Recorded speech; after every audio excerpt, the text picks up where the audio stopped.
I think we humans find things covered in hair more cute. We're more attracted to things covered in hair. And that's why I'm a furry. Hey, James! Hey! Furby, everyone's gonna put on $2,000 animal costumes and walk around. Do you wanna come?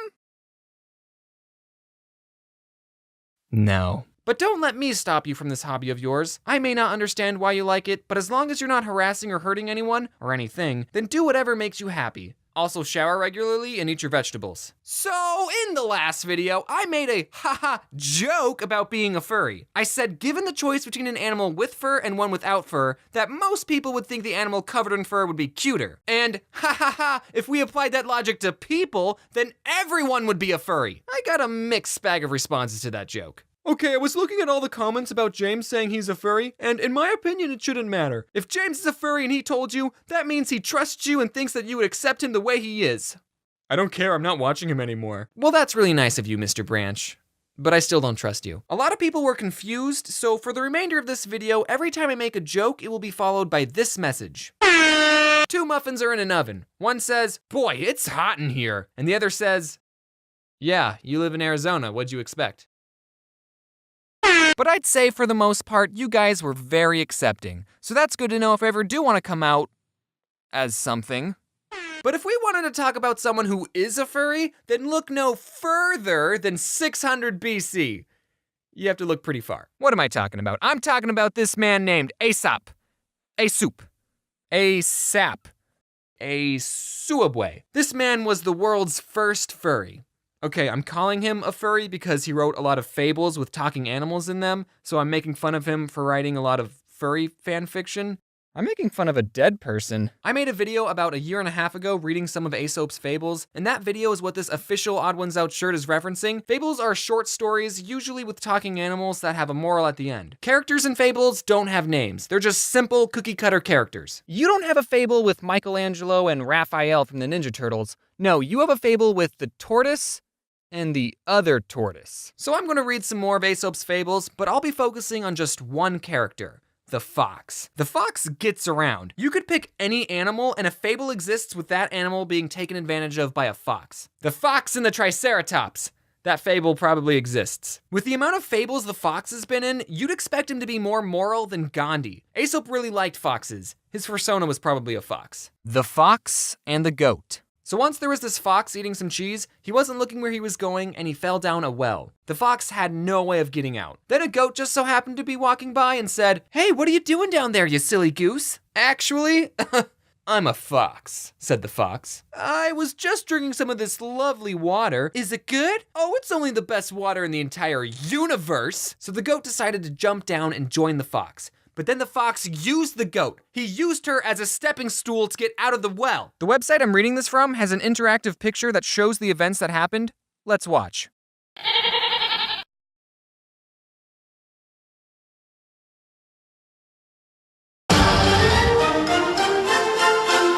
So then the goat says, "Whoa, buckaroo, aren't you gonna help me out?" No. Instead, I'm gonna teach you a moral. If you had as much sense as you have beard, you would have been more cautious about finding a way to get out again before you jumped in.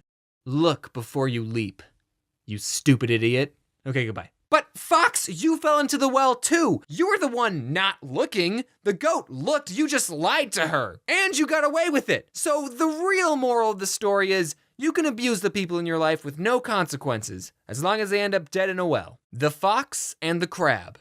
This fable is pretty short. Once there was a crab who was tired of living next to sand, so he decided to move to a meadow. And then a fox ate him.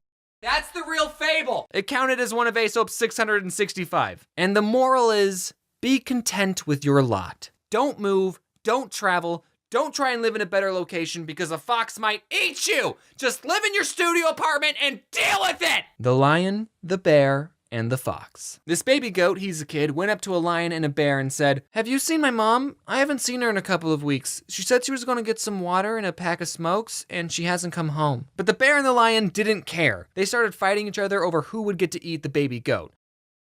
And then a fox jumped out of the bushes, killed the kid, and ran off with it. I wonder how much Aesop got paid for these. Again, the website has a very nifty interactive picture that shows you exactly what occurred.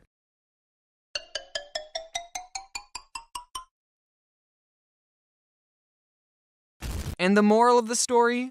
Those who have all the toil do not always get the profit. I'm not exactly sure what that means. Seems to me the moral should be, don't talk to lions and bears, and watch out for foxes. The fox and the grapes. Basically what happens in this fable was that once there were some grapes growing on a really tall tree. Do grapes grow on really tall trees?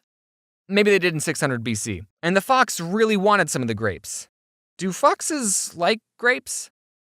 Maybe they did in 600 BC. And so he tried to get them himself, but he couldn't reach them. And since the fox didn't want to ask for help, probably because all the other animals hated him, he said, I didn't want your sour grapes anyway. There are many who pretend to despise and belittle that which is beyond their reach. Which is where I think the phrase money is the root of all evil came from. People were upset that they couldn't get money, so they just said, I didn't want your evil money anyway. Okay, here's the last fable. This one's kinda sad. The Fox and the Scorpion. So the fox, this whole time, had been gathering ingredients to make the perfect sandwich. He got the meat from an orphaned goat, a sauteed depressed crab, and some cheese. He was also going to get a side of grapes, but he decided to go without them. When all of a sudden, a scorpion comes up to him and said, Hey, can I get a ride across the river? I'm too small to swim across.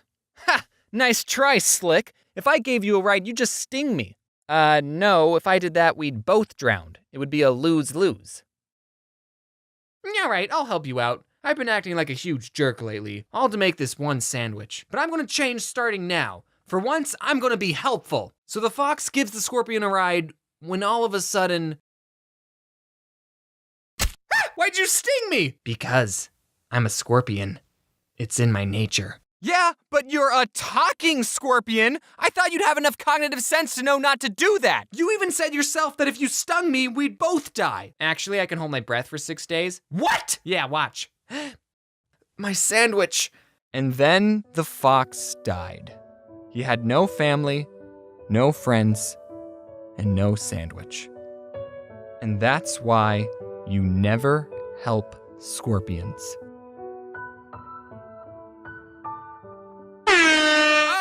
I just lied to you guys! I pranked you! This fable wasn't the fox and the scorpion, it's actually the frog and the scorpion. The fox never got stung. He knows better than to help out another creature. Fox is too busy looking out for number 1, baby! The frog's dead though, and if it makes you happy, the scorpion died too. And the fox got to enjoy his sandwich. Still alone, but the end! Man, what a plot twist. Aren't I so good at telling stories? So what did we learn, children? We learned, don't ask for help, don't help out others, lie to people, take what you want, and you'll succeed. Woo! This video took longer to make than I thought it would. It's been a while since I did an end card. I missed you guys. VidCon Australia was a lot of fun, mate. You know how in the beginning of the video I said I wasn't a furry? But then for the rest of the video, I just ended up drawing a bunch of foxes. So I don't know if that technically makes me a furry. I don't know what the requirements are to be a furry. And I'm too afraid to ask. I know I'm gonna get some dislikes for defending furries, but just chill out, guys. It's not a big deal. We're all gonna die one day anyway. And this is sort of relevant. I think people who make fun of cringy kids are more cringy than the kids they're making fun of. Adults are fair game. I'm looking at you, Daddy Derek. Now it's that time of the end card where I thank Rushlight Invader for helping me color some of the pictures. Without him, this video and this world would be a lot less colorful. Oh, hey, I'm recording this part later, but I also need to thank my furry friend Vopsy, who drew the anime fox drowning part. And now, just as the fox would say, ring-a-ding-ding, da-ding-da-ding-ding, which means wear your seatbelt. That was a bad joke, I'm sorry.